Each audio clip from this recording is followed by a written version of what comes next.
Are you struggling with roadblocks as a woman in the challenging and constantly changing world of corporate America? If you feel stuck in your career, you may be holding yourself back and may not even realize it. Prepare to be enlightened by the meaningful discussions here at the No Woman Left Behind podcast. Each week, gather the insight you need to break down those walls of limiting beliefs. Unleash your full potential and unlock the leader within. Listen to raw conversations with corporate women as they share inspiring stories with the purpose of obtaining their dream career and living a truly fulfilling life. Here's your host, Rosie Zelinskas.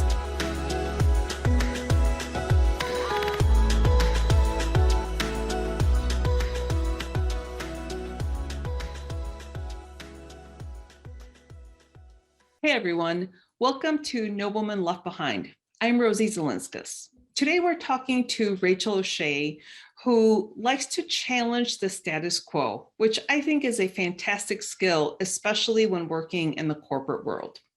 Rachel has over a decade experience in the legal industry, primarily in the areas of compliance, e-discovery, information governance, and corporate legal operations. As a senior technical specialist at Microsoft, Rachel empowers customers through digital transformation by leveraging the intelligent cloud and intelligent edge through Microsoft security and compliance solutions. By leveraging her experience in legal operations, information governance, and e-discovery industries, Rachel provides expert focus and guidance when assisting customers through their journey to the cloud and beyond. Rachel also talks about how her personal development has impacted her career when leading people. And you'll definitely want to hear Rachel's strategy in taking back control in meetings. Rachel, thank you so much for being here today. I'm so excited to have this conversation with you. So Rachel, last time when we spoke, I know that you had told me a story about you as a child challenging the status quo. Can you tell me the story and tell me why you actually challenged the status quo? Yeah, no, absolutely. And thanks so much, Rosie, for inviting me. I think this is a wonderful platform. So for me, I've always been one to just challenge everything. I'm sure my parents will smile at that.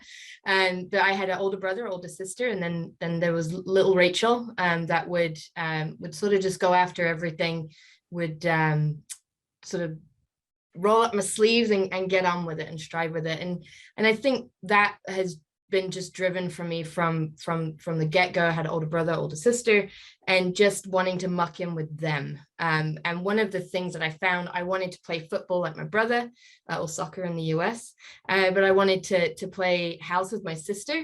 And in the school environment, all the boys got to go and mess around and play football in the schoolyard, and I was wearing a skirt, and you can't really run around and drive and slide and do all those things. And I just always have had this innate, well, why not? Why can't I? Why can't I do something like that? Why are they different than me? Or why am I different than them? And why does it have to be that way?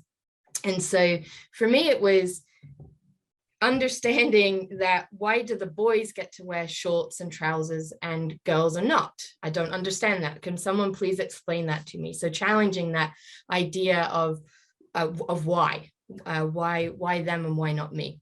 And so I asked my parents, and thankfully I have very supportive parents, and I said, well, why can't I wear shorts? Why do the boys get to wear shorts and I don't?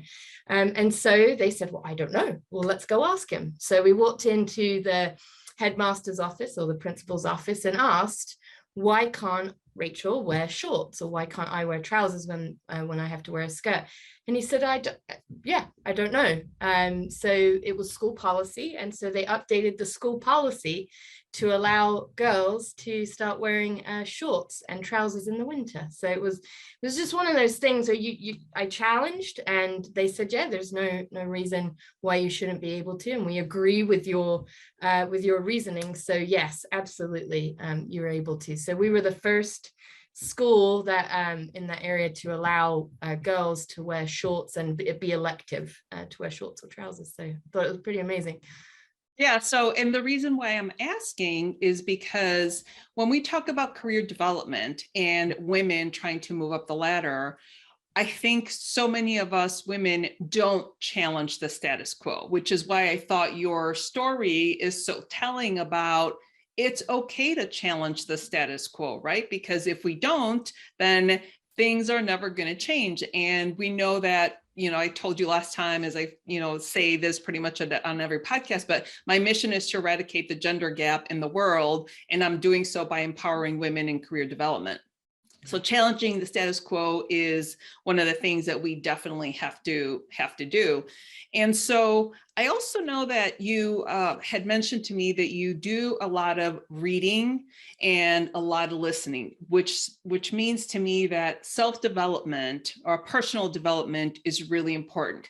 Tell me a little bit about how you got into reading a lot and what books specifically helped you. Yeah, no, absolutely. And it's not been something that's normal to me. I came out of college and I could have sworn I would never read a book again. Because in college, you just, that's all you do is you read and read and read. And I went into the business world right after college. There are a couple of projects that, being a young, a newly adult into the working world, I thought I knew everything. And I was going to change everything. It was going to be great. But after a while, I realized I don't know everything. There's a lot to learn, and I wanted to go into project management. And so that sort of opened my door into the idea that I don't know everything. And there's so many more perspectives out there than the one that I thought was the road to go. And that sort of kicked off the effort of, what else don't I know? What else out there that I'm not aware of, and a different perspective that I should bring in. And so one of the things that I was looking at was transitioning from an individual contributor into a manager, and a promotion at that. And so for me, it was, gosh, I haven't been into management before. I also haven't started a new role that was so impactful. So I need to set the groundwork. So I read the first 90 days, and I felt that just allowed me to align my thoughts. Some of them were wrong, some of them were right, but really script out what that looks like. And then it went into managing people. So understanding the psychology and the neuroscience of leading a group of people. And so there's another book, and I can't remember the name, it's right behind me, but this is all my books that I read. But there's another book of the neuroscience of leading a team and how teams work together. And then it fell really into Brene Brown. Is absolutely fantastic. I've read every single one of them, even her newer ones. But sort of the understanding of courage and vulnerability. And because I was in those positions where I didn't know what I was doing, and I wanted to make sure I learned from my mistakes, and going from a growth mind or a fixed mindset to a growth mindset was key to that. And so learnings from Brene, and also the growth mindset is another book that I think every human being should have on their bookshelf, by Dr. Carol Dweck. It's absolutely fantastic. It's what our CEO of our company has, the foundation of changing the Microsoft culture was based on that book. So it's super impactful. And then another one that really helped me as I moved into a very sales, male-centric IT business forum, the book by Amy Cuddy, Presence. And she is very famous. She did a TED talk on it that became very popular, that sort of fueled her book from moving into mainstream. And it's about the superwoman pose and the impact of taking up space, and having the mentality and the physical body language to match that, so that you can fill that room and feel powerful and feel confident before you walk into a meeting, into a presentation, anything that you just need to pick up your chest a bit on.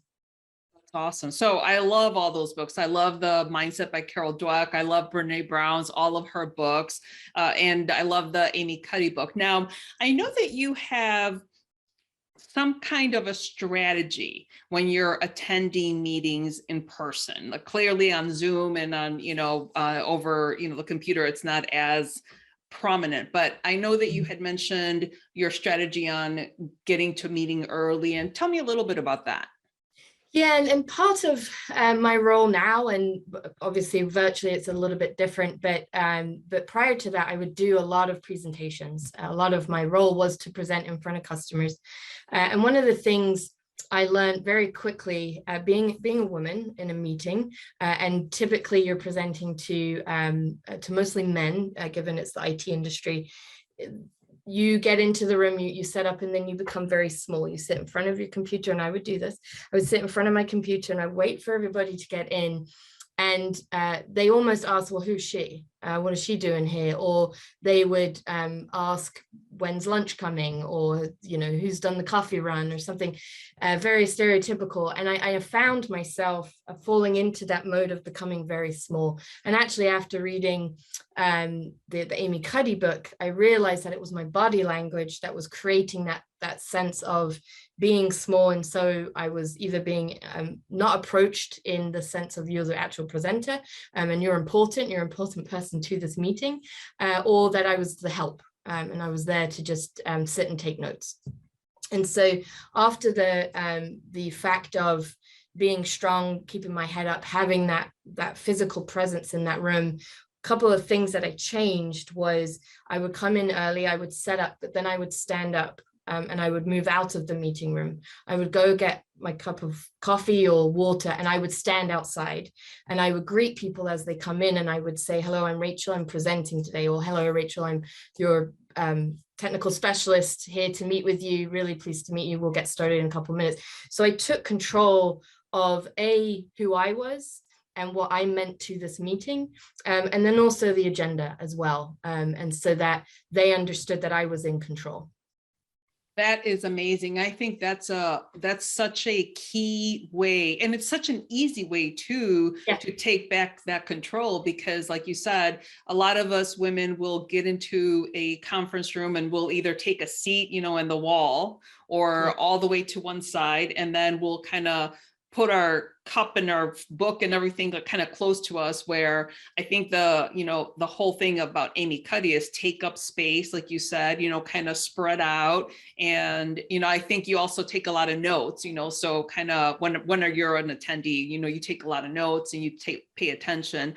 But I think that's great for you to actually stand outside and greet people and take that control back. So I absolutely love that. And by the way, how do people take that? How do the attendees react or respond to you before you implemented that strategy and after you implemented that strategy?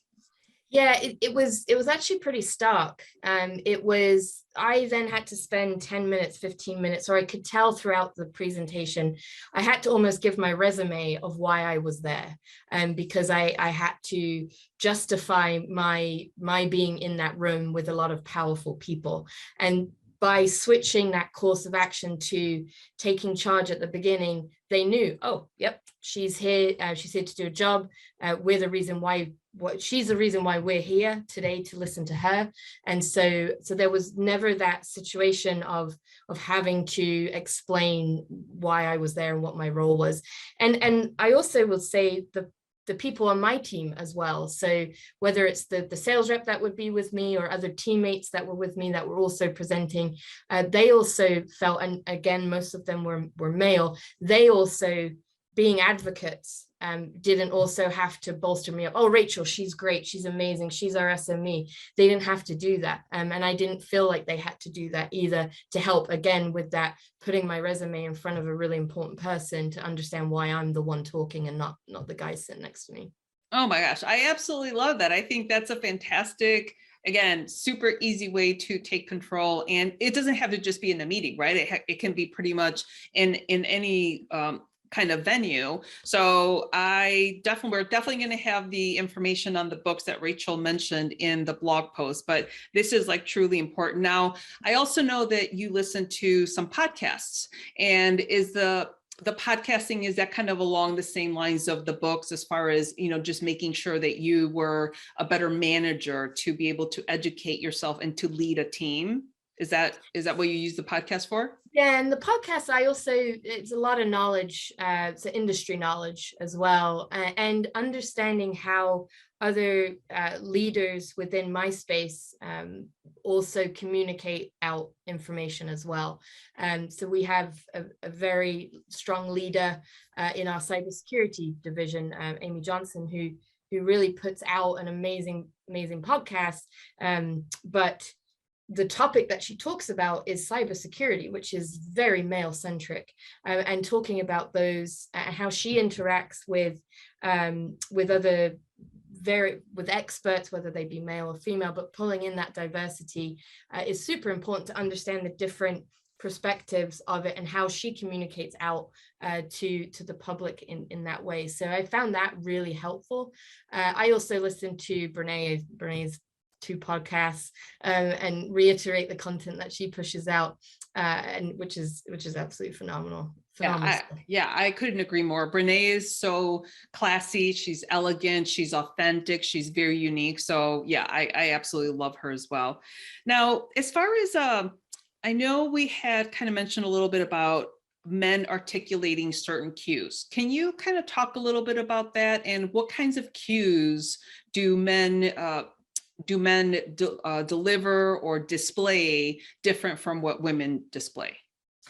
Yes, and this is a primary sort of topic that Amy Cuddy talks through as well, and some other books that you'll find that talk about human behavior and how men and women articulate that differently, and you'll see it, and virtually it's very difficult because whether people don't come on screen or they have a fuzzy background or whatever, but certainly in person, as we come back to going into the office or traveling or whatever it may be, going to see customers, the difference that I see is when men want to listen, they lean in, and when they're not interested, they lean back.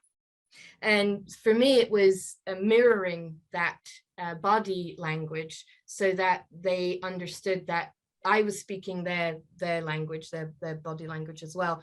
And I do typically find that when I'm having a conversation that is hard, we're telling the customer no, or we can't do something like that, or whatever it may be, leaning in is definitely a way that engages the entire group than if I were to cower in, which is a very feminine, unfortunately feminine way of making yourself small, is to sort of cower in and cross your arms. That sort of automatically closes off your communication or the line of communication that somebody across the room may have with you. The other is sitting next to someone as well. I also find instead of sitting across the room, which I thought was the way to do it, I could have eye-to-eye contact with whoever I was talking to, but actually sitting next to them, I found just made it a little bit more human, and we could have those hard conversations. When you're in close proximity to each other, it makes it a little bit more difficult to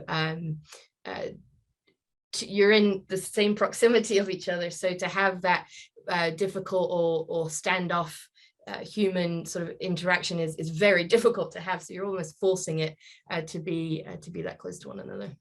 Interesting. I like that. And so just as an example, when I used to manage people, but when they would come into my office, I would be looking one way and the door would be the other way. So I would physically turn my body towards them so that they knew that I was paying attention to them. And completely on the other hand, when I would go into one of my coworkers' offices, he would continue to look at the computer, even though I was over here talking to him. And I felt like, hello, I'm right here. And I never wanted my team to feel that. So I always just made it a point to physically turn my body over towards the person, because then that way they feel heard, they feel understood, and they feel acknowledged, right? So yeah. I think that's a big part of that too. So I want to go back to a couple of things that you said. So obviously you're in a male-dominated IT world, and you mentioned diversity. So you work for a very large IT company, and how is the diversity impacting women in your workplace? I think over the course of several years, Microsoft has made an enormous impact on trying to diversify and bring in the inclusiveness into Microsoft itself. So it's still an effort that we do and continuing to do. I think that's one area, especially in the field that I'm in, it is still it's still a struggle. The level of what I do and coming from the skill set, there's a skill gap across everybody, and so trying to bring in that diversity and inclusivityness has been tricky, but I think the level of effort that we put into it as a company, as a culture, and it is part of our culture, is so important for all organizations to keep as sort of a North Star, so that other perspectives can come in, because that's what you need to get to progress, to innovate with whichever organization, whichever sort of what you do as a company. It doesn't matter what you're trying to achieve. You're trying to innovate, trying to push that line. You need those different perspectives, and so for us, and for me in particular, having an advocate and having advocates within your organization. I've had and have been very fortunate to have the most amazing managers, and a manager is someone that should advocate for you as an individual, and so it comes from the top down. It has to come from the top down for them to advocate, to have that career progression, like career development, and moving people through that. If they don't think they can do it, then why? Let's challenge you. What is it, the roadblocks that are in your way, so we can move them or provide you with help to bring in that knowledge skill gap and move you up that ladder. And that's the manager that I strive to be in the future, is to really be there to help someone progress, and move on. And with the diversity and inclusion, that has to come from the top down, in order to advocate for those to move on.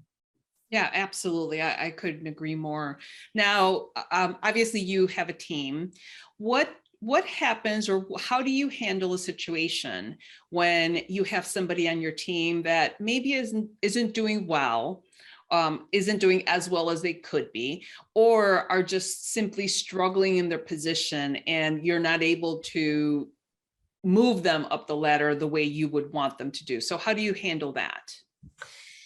Yeah, and it's to me that becomes empathy, and empathy and training of why, what's going on, and it's just asking those questions, leaning in. Maybe they've got some stuff going on at home, that is not just, a kid's sick, but it's, I'm taking care of an elderly parent, or I'm going through a divorce, or whatever it may be, and just understanding what's going on with the human and taking care of the human being first, and then understanding from that and being empathetic with that.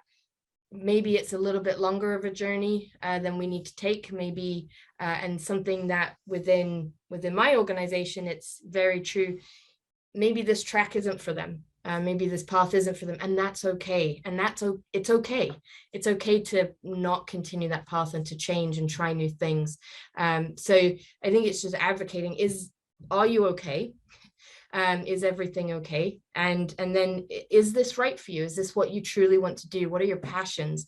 And getting into the passion of someone is really important, so that we're not shoving someone into a road that really they couldn't care less about, and they're not interested in it, or maybe they see it as a stepping stone to get to somewhere else, and that's good to know as well. Right. And I love the fact that you recognize that maybe the track that they're on isn't the right track. And maybe at that point, it's time to pivot or try something else. But more than anything, it's the conversation with that individual. And I think even more important than that is for the individual to be able to come to you as their manager and say, you know what, Rachel, I don't like what I'm doing. It's just not the right fit. Like, what can I do? And start exploring different things. Or, and you said it perfectly, your passion. If it's not your passion, then you're not going to excel. You're going to be bored. It's just not the right spot for you. So there is no shame in saying this isn't for me, and then trying to do something else, whether it's something in the team, in the company, in the organization, or just a completely different, 180 and move in a different direction. But the empathy, I think, is going to come into play when you're a manager, to be able to lead that person, and the responsibility of the person to communicate with the manager as well. I love that too. Yeah, and I think having mentors, and not just a manager mentor or a teammate mentor, but going outside into different departments, and asking to be mentored. I don't think anybody would turn you down, unless they had 50 other people that they were mentoring at that time. But asking to be mentored, and having a reason why, and asking for them, this is what I want out of this mentorship, and these are the areas that I want to work on, has been super impactful for me. I went through a transition of, is this what I want to do, or do I want to make a pivot away from what I'm doing? And I went onto our career website, and I used keywords of things that I'm really passionate about. And so I saw a bunch of jobs, and the internal site, you can see who the hiring manager is. So for one of them that I thought was super intriguing, I reached out to her and I said, hey, you're the hiring manager for this particular role. I don't want the role, but I'm super interested in what you do, because with the keywords that you use, that is something that I'm super passionate about, and would love to understand what that means within our company. What does that look like for your role? How did you get there? What did that look like? What did that journey look like? And so I went through, and she's still my mentor, and I went through that path with her, and still to this day we meet, and we're connecting, we're networking of just, I want to get better in my sales acumen level. Hey, talk to this guy, he's great, he built this whole program around it. I think you would do really well in talking to him. Or I want to build a community, I want to build a program. Hey, go to talk to Lucy, she's done that and is doing absolutely fantastic. So mentorship isn't just, or shouldn't just be about what do you do, how do you do this, but it should also be about networking throughout your organization. And I don't find a lot of women do that. And so building out your network, building out your brand within your organization, you may not like what you do, but you love the company. And so how do you know where else would be a good fit? Right. And so I love the fact that you reached out to this person and said, I'm interested in learning more about your role. Like, what do you do? I do think that that's a great way for people to learn what other jobs entail, how they can, what skills they need to obtain, for example, in order to get to that level. And I love that you were like, I don't want your role, I just want to know more about it. So that was pretty cool. So now, as far as your trajectory for your career, obviously, again, you've had, several different positions in a male-dominated world, but what are some of the challenges that you had to overcome in getting to where you are today? I think one of them is undervaluing my potential, and there's a lot out there, and I hope this is one of the topics that I hope you go into, and something that I think we talked about was asking for salary, and not being able to articulate your impact to the salary, and there are a lot of people that struggle with asking for money, asking for more money, or understanding what their impact is to the value and to your salary. So that has always been a struggle for me, because I never imagined in my life that I would be where I am today, as far as a career, as far as my salary, and all of that stuff. So for me, when I got out of college, I thought $75,000 was a year was just absolutely amazing. And I was, I was rich and the world was my oyster. And yeah, little did I know that's not the case. But understanding what your impact is to the organization, being able to articulate that. So if someone were to come to you and say, okay, what is your impact? What have you done? And if that is a conversation that you need to have, then what is your documentation to prove that impact? So keeping a track of that has been something that I've learned over time. Because when you do come up for promotion, it's, well, show your impact, write it down, because it may not just be your manager's choice. It may be several managers, it may be a board, whatever it may be. But being able to show that, I think, is really important, and something that's taken me a while to get through, because I have asked for a raise and said no. But I've seen other male colleagues get raises and promotions, and I was turned down because there wasn't budget. So it's those types of conversations that I have struggled and have now overcome. And again, it goes back to having an advocate, and having advocates as managers, but being able to network and build that has been sort of primary to that. And along those lines, I mean, I think that line of thinking happens to so many of us women in corporate, as far as asking for a raise and then being told no, but then your male counterpart gets a raise. Not that I would ask or anything like that, but it's kind of obvious, right? Sometimes. And so I think one of the things that you said is kind of show your value. So I always tell people, make sure that you have like for me, a Rosie folder, or, a Rachel folder, where you can save either your projects that you've been working on, save any like complimentary emails, where people are praising your work. And then, like you said, being able to articulate, but even before you can actually articulate it, I think you need to like literally sit down, write out, make a list of all the projects that you've been worked on. And if you are able to put any type of metrics, to the projects, that's going to be really important, because if you can say, I increase sales by 5%, I mean, that's going to be big. It could be, 5%, it could be 50%, whatever it is. But in order for you to be able to physically say the words out loud to your boss and say, I would like to request a raise review because of these things, you kind of have to spend a little bit of time putting all those projects down on paper, trying to come up with metrics. I think there's always some kind of metrics that you can come up with. They might not be the most scientific, but even if you try a little bit, I think it's better than nothing.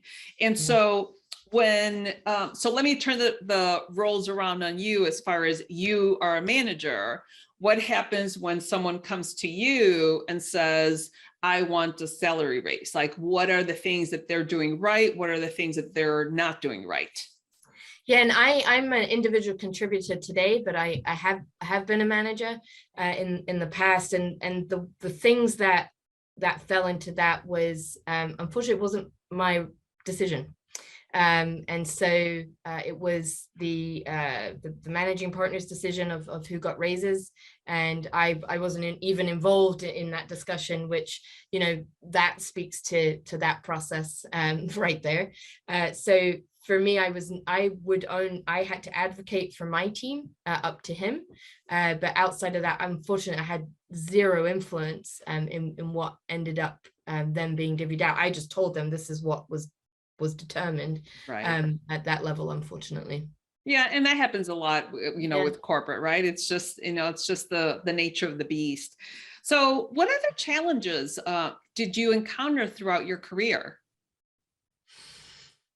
I think for me, it's understanding what my impact is on a team, and being able to voice my my opinion in a way that doesn't become pushy, or that I'm trying to nuzzle in, and then listening as well. I think one of those one of the tricks is you want to be heard, you want to be seen, and make impact in the room, but sometimes that impact actually just comes from shutting your mouth and opening your ears and listening, and being able to take in what, especially when you're dealing with customers, is take in what they're actually saying and asking for, instead of trying to solve the problem immediately, but you might be solving for a problem that was a year old and not what they actually need.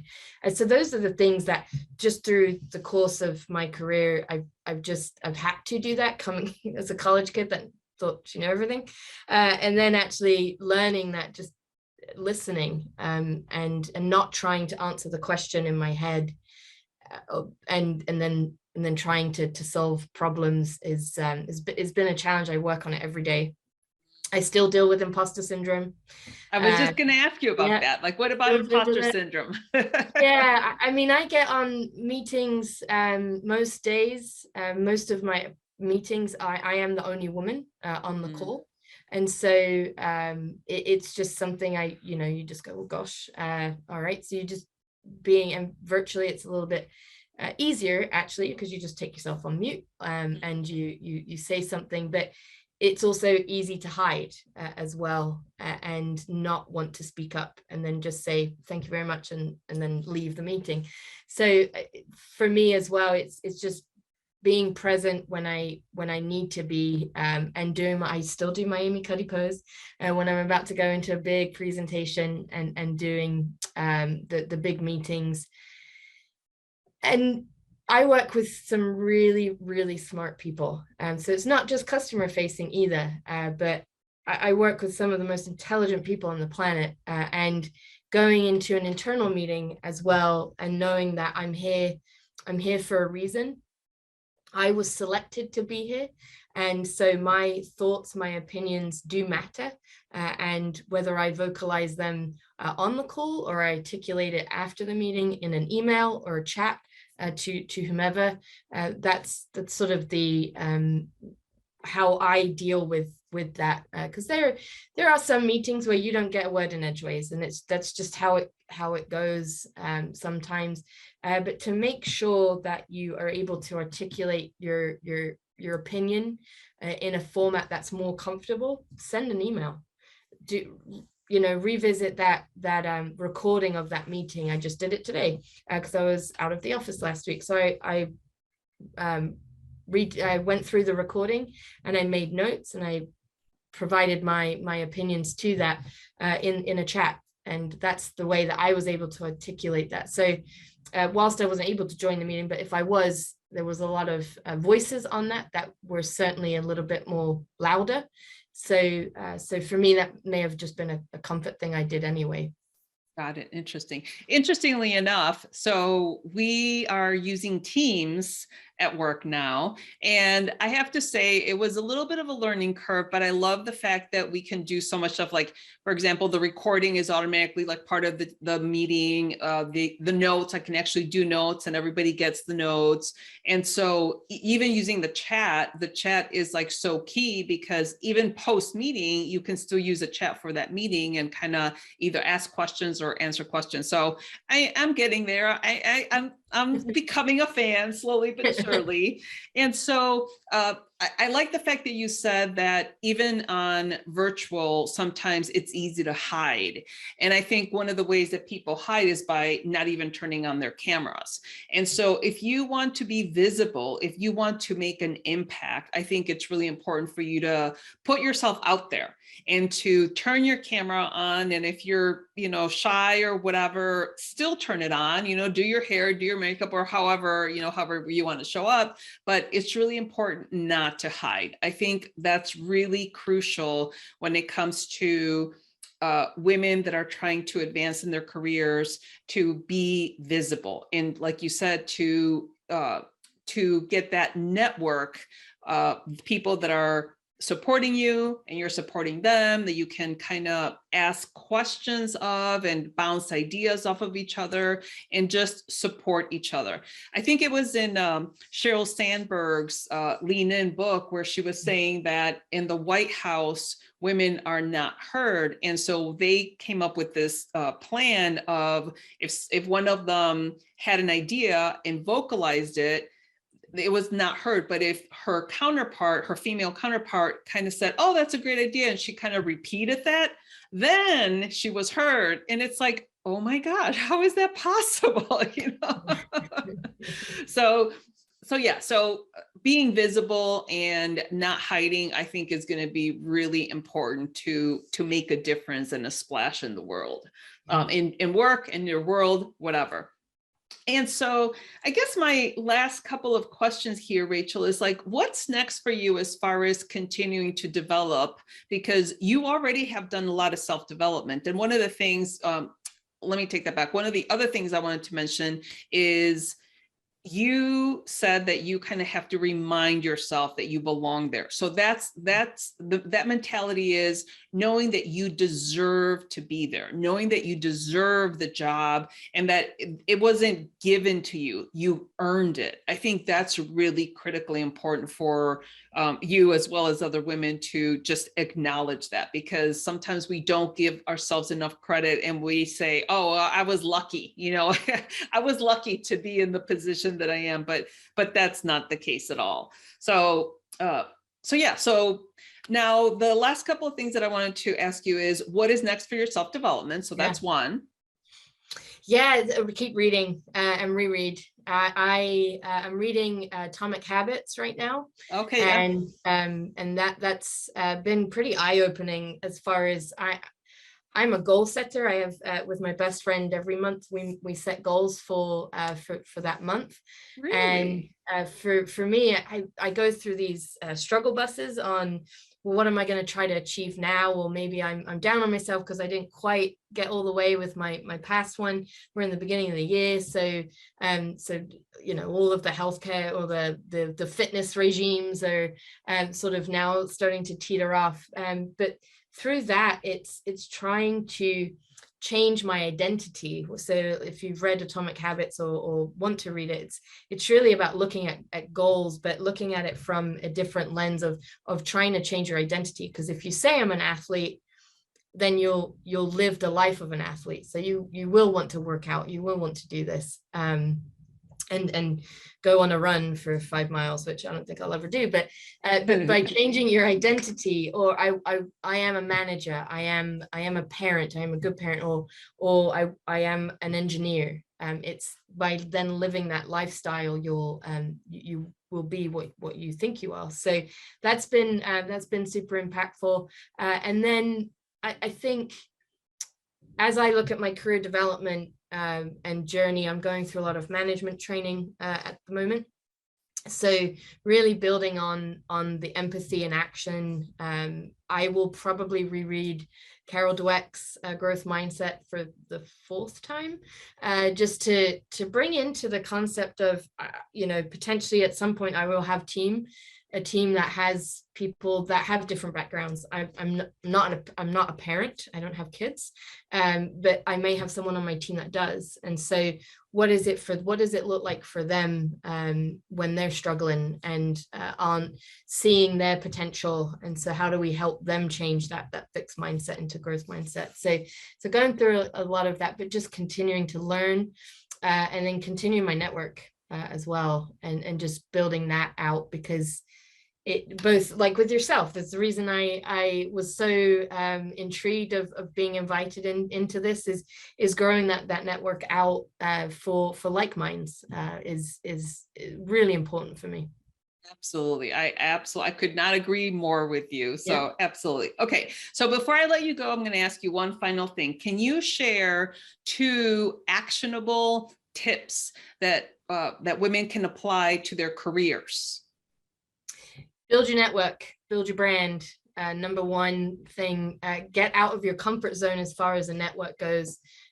run a career on your careers website, understand what other people are doing, and see if that's something for you, and reach out. Nobody's going to turn you down to be their mentor. So ask questions, but also have a reason why. What do you want to get out of that mentorship? And what are those pointed questions that you want to really go after and dive deep into? And then I think the second one is really, we just sort of talked about it, is really learning, picking up different books. I know a lot of the authors that we spoke about were females, but there's some really amazing books out there. And Simon Sinek is probably on my top list as well. And just going through some of those, I know if you read the Brene Brown Dare to Lead and listen to her podcast, she has some of the most influential leaders on her podcast, and I then buy their books, and read their books. But building out your knowledge and skill set is so impactful, because you can take nuggets from everything, and then, you know, if you get imposter syndrome, how do you deal with that? Stand strong, and or asking and articulating a project, starting with why, from Simon Sinek. Those are these little nuggets I've really just picked apart from that. That's really helped me grow.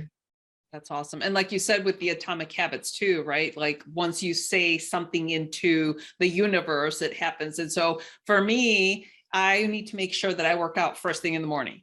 If I don't work out first thing in the morning, it is not going to happen, because it's just, you know, I get into my day, I get into my routine or whatever. So I make it a point to get up and work out right away. And then I try to do my meditation, my journaling, and then I kind of get ready for the day and go from there. But at least this way I know I'm done with my workout first thing in the morning. So, but yeah. So, well, Rachel, thank you so much for this awesome conversation. I think we covered a lot of really great ground. And more than anything, I want the listeners to pick up things that they can learn from you. And so that obviously they can apply them to their lives. And again, you know, our mission here is to eradicate the gender gap, and we're going to do it by continuing to empower the, you know, women in their career. So that's exactly what we're here for. So thanks again, Rachel, for coming on. I appreciate it.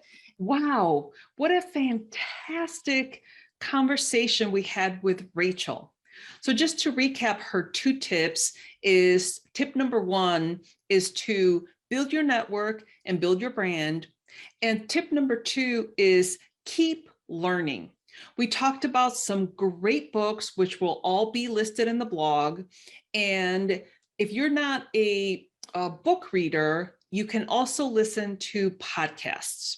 Rachel is in the midst of her career, and all of the personal development that she's doing is making a difference in her career. I know that eventually she wants to become a manager, and I can tell you right now that Rachel is going to be a fantastic manager. So with that, if you want to connect with Rachel, her contact information will be on our blog on nowomanleftbehind.com. And with that, remember to be brave, be bold, and take action. Until next time. Thank you for listening to this episode. Let these stories of self-encouragement and professional development serve as a guide in navigating through corporate America in the most practical and fulfilling way possible. Do not forget to subscribe to the show at nowomanleftbehind.com for more content like this.